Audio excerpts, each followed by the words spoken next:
think they're making the playoffs and winning the division.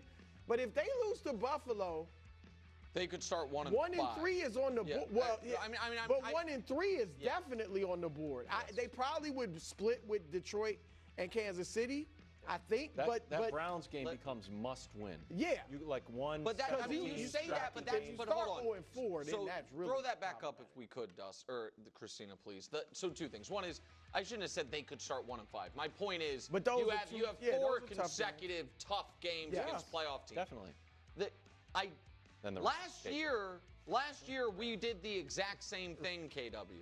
Yeah. Where we talked about them playing the Chiefs in week 1, and then we were like, if you lose that game, then that Raider game becomes must-win, and then they lost it. Right. And then that Cowboys game was right. Well, they blew them out early. Then Cowboys came back in the second half. Correct. It ended up being right. Like no, but the Raiders game is what I'm saying would be the equivalent of the Browns game. We're like it can happen at home. Yeah, and it did happen, and then they ended up being fine. I just think Baltimore can't, for the Lamar, but really for the team.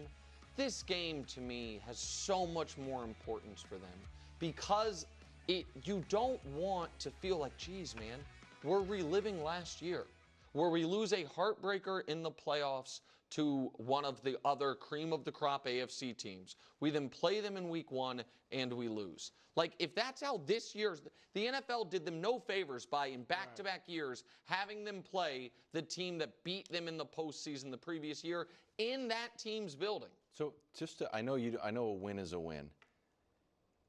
So much of the narrative after that Chiefs game was Isaiah Likely's toe.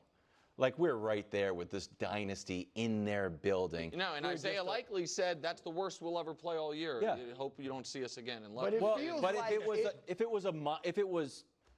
If they got like really handled by the Bills, I think it's. But they don't get blown out. Lamar doesn't get blown out. But it feels like every one of their big losses is like that. Last year, it's Andrews dropped the ball in the playoffs. The year before, it's they lost their identity against the Chiefs. Yeah, they think they only beat themselves. Right, yeah. which is I think they do, but they keep doing it all the time.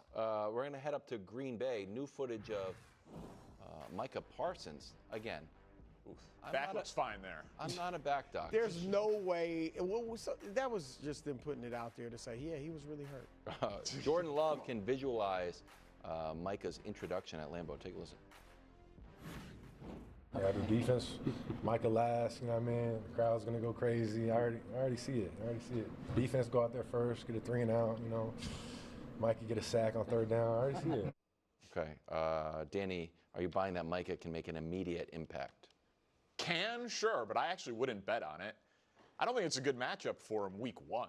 It's going up against a great tackle duo in Decker and Penei Sewell, and the Lions run a lot, so they're going to try to run it at Micah Parsons, all the numbers that we've talked about since the trade. He's not a good run defender, and I got to imagine he's on some sort of pitch count.